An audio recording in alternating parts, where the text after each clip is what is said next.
To be honest, this is probably going to be and I'm going to say this at this table, the most pro-black president that we've had in our lifetime.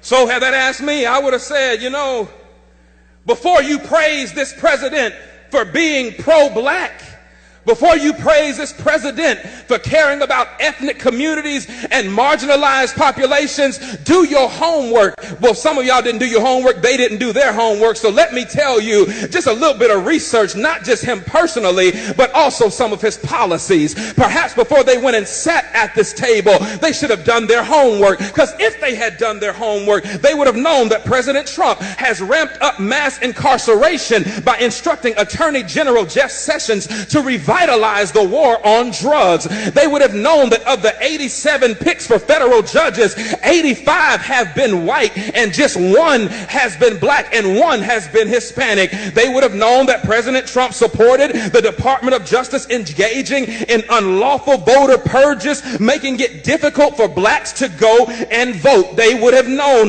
that Trump is ending protection for predatory lenders, which disproportionately harm black people. They would have known that he is ignoring the affordable housing crisis by ordering HUD to triple the rents of poor tenants in public housing, which mostly affect black people. Do your homework. They would have known that he is proposing cutting $200 billion over the next 10 years from supplemental nutrition assistance programs that will bring more hunger in black and brown communities. They would have known that Trump is worsening the health of black communities through environmental deregulation, which disproportionately harms black people through exposure to pollution. Now, that's just a few on the policy side, but you don't have to go too far to ask what about him personally would make me know that he is not pro-black. I'm glad you asked, because in 1970, Trump's real estate company tried to avoid renting apartments to black tenants and gave preferential treatment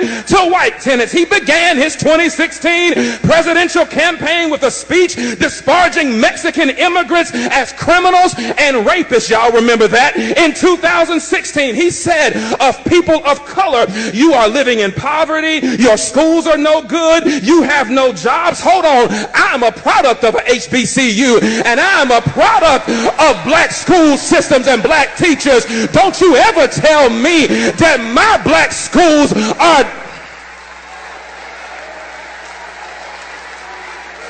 Hold on, I ain't done. He says you have no jobs, so what do you have to lose from electing me? In 2017, Trump said 15,000 recent immigrants from Haiti all have AIDS, and 40,000 Nigerians once seeing the United States would want to go back to their huts in Africa. He spent years suggesting that the nation's first black president was not a citizen of these United States. He called Puerto Ricans who's criticized his administration's response to Hurricane Maria. He called them politically motivated ingrates.